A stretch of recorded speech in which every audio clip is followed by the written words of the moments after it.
Greetings, ladies and gentlemen, and welcome to this latest narration of the web series, The Survivor Becomes a Dungeon. If you're new to the series, there is a playlist listed down below in the description. And as always, I hope that you enjoy. Chapter 40. Cinco Point of View. Cinco's ears twitched and flicked at each crunch of the grass and fallen leaves beneath their feet. The twilight of the setting sun cast long shadows before them as they made their way back towards the longhouse. He glances behind him, looking over the half-elf tween as they make their way along, offering him a small smile.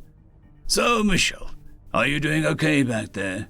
Do you need a break?" he asks kindly, knowing how hard the boy had worked today. The young half-elf looks over to Cinco, their gaze having been looked over to the surrounding tree line before shrugging as he adjusts his share of the load of the small animal Cinco straps its neck. "I'm fine, Hunter Cinco," he offered a small smile as his gaze wandered once more. "I'm used to walking lots, but walking in the city is very different from walking in the woods. At least, that's what my legs say." He mused lightly before huffing softly as he picked up the pace a little more. Cinco chuckled softly at that, nodding with understanding. "It's the other way around for me. The woods are like my home away from home. No matter where I am, I can find my way around. The city, however, the noise, the smell, the crowd, I never really found my place there." He glances back at Michelle once again. "You say you walked a lot. What were you up to?" he asked, hoping to get Michelle's mind off the walking and maybe pass through time. Michelle tilted his head side to side thoughtfully. I hated the church orphanage. It was always too stuffy, too neat, and too strict," he said, and as he slowly shook his head. "The way they talk is so weird, too. How cleanliness is next to godliness, and how we must not sully our hands with the taint of beasts." Cinco's ears twitched thoughtfully, not having heard that particular verse before, though it's not like he was overly zealous in his religious beliefs. Michelle continued as he scratched the back of his pointed ear. "We didn't even have animals at the church orphanage, so I don't get that one anyways." He looked around at the orange and purpling leaves of the brush. "Most of the kids were raised to be servants of the church. Anyone with real smarts or talents gets to be acolytes or maybe paladins if they're lucky," he said with a dismissive scoff, kicking at a stone he spotted in his path and watching it skip along the leaves before smacking against a tree. "As for me, I wanted to be an adventurer like my parents, explore the land and help people wherever possible." Cinco nodded intently, his ears twitching some more as he caught the calls of some birds in the distance. "That's pretty interesting, but," he cast a glance back at the half-elf before smirking a bit, "but that doesn't tell me why you walk a lot." The young elf flashed a charming little smile as he looked up at Cinco before looking around some more. "I was a courier.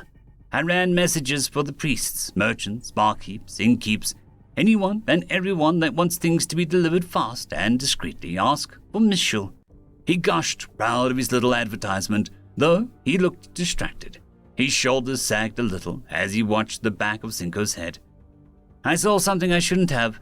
The bartender at the Lynae Hill hut was sleeping with the matron of the public orphanage, so I was delivering a letter of some kind to her." Cinco's tail poofed as his ears stood tall at the little bit of gossip as he glanced back at the kid. "Really? Those two? I would never have guessed." However, he dropped his amused smile after noticing Michelle's expression as the boy continued. I saw something I shouldn't have," he said more softly, slowing to a stop as he looked at the ground before looking up at Cinco's face, his brows furrowed with apparent frustration. "I saw these girls getting grabbed by these people in black clothes just a few streets away from the orphanage.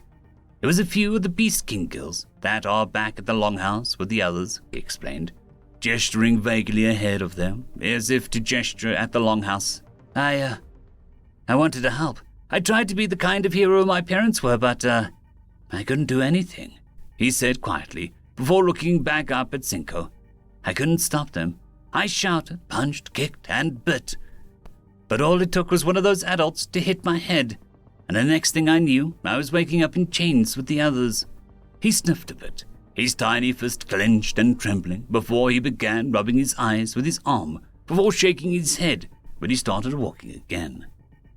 Cinco watched after the boy before following up behind him and patting their back.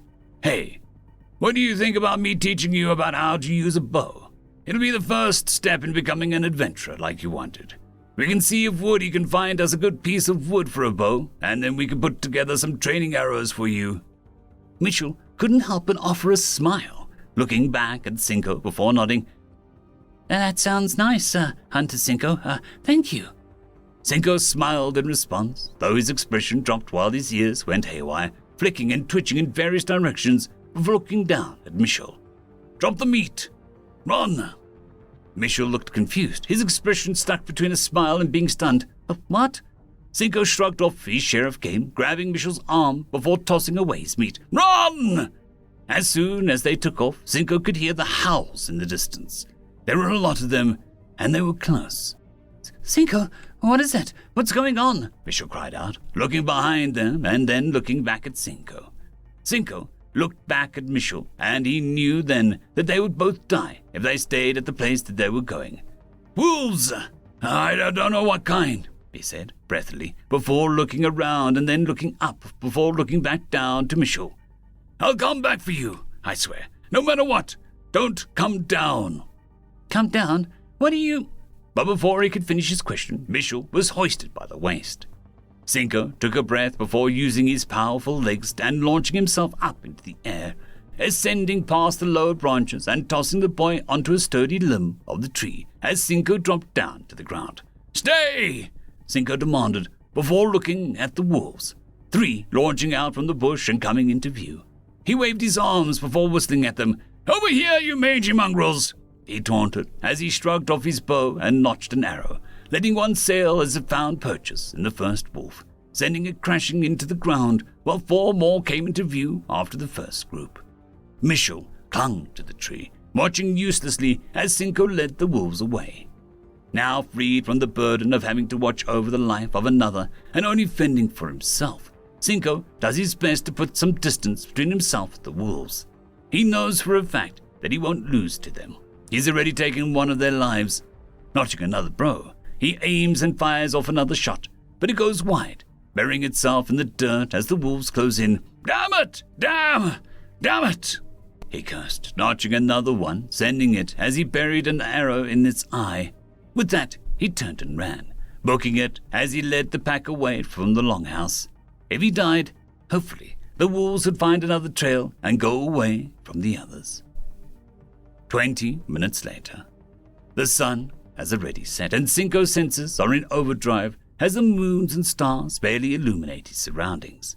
He's back against a tree, his body sore and aching from how hard he'd pushed himself. He's already had too many close encounters, but he's lucky he's taken most of the wolves down already. The main problem now is that one of the remaining wolves is a pack alpha, bigger, deadlier, and thicker skinned than the rest. It also doesn't help that the damn things are splitter wolves, venomous bastards with their own ranged attacks. His arrows have been unable to pierce its hide, and he is down to his last 2. "This is it, damn it! I don't want to go." The howls bellowed out again. They were close. They found him again. He forced himself to push away from the tree as he ran to the right. He shakily notched another arrow. If he was going to die, it would be with an empty quiver. He panted heavily. He could hear the breathing and snarling of the wolves over his breath as he ran harder and faster. He suddenly took a sharp left around the next tree in order to try and complicate his trail. He forced himself to pick up the pace, though his legs were shaking too much. Each step made him weaker, and the wolves closed in. Cinco glanced back, trying to gauge the distance between him and the wolves that he couldn't see. It was in that next moment that his legs betrayed him. He tripped over something, and he'll probably never know what it was. What he does know is that he feels much colder all of a sudden. Yet the fur around his stomach is suddenly hot as he grunts and groans before rolling on his back. "Damn!" he gasps heavily, clutching his stomach as his fingers blindly find the shaft. "My own arrow!" His heart pounds in his ears, the thumping lining up with the thuds of the wolves closing in on him. Not like this," he cried out, gritting his teeth as he could hear the snarling breaths so closely now. me! In the next moment, a thundering roar sounded out from afar, and he couldn't hear the howls and yelps of the wolves, the ripping and tearing of flesh as a fight between beasts echoed out. The wind whirls around him.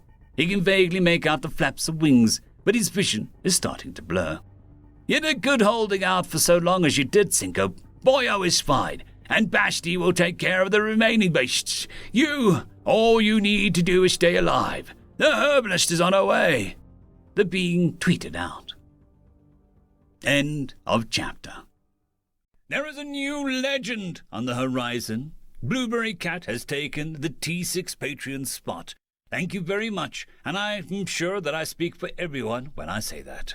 I would just like to thank our T5 members, Lord Azrekahl, AmbroseKTal, Quantum Wednesday, Dragzoon W.R.E, Blueberry Cat, Cam Maxwell, Casper Arnholtz, Bushmaster 177, and Leslie 517. Thank you very much.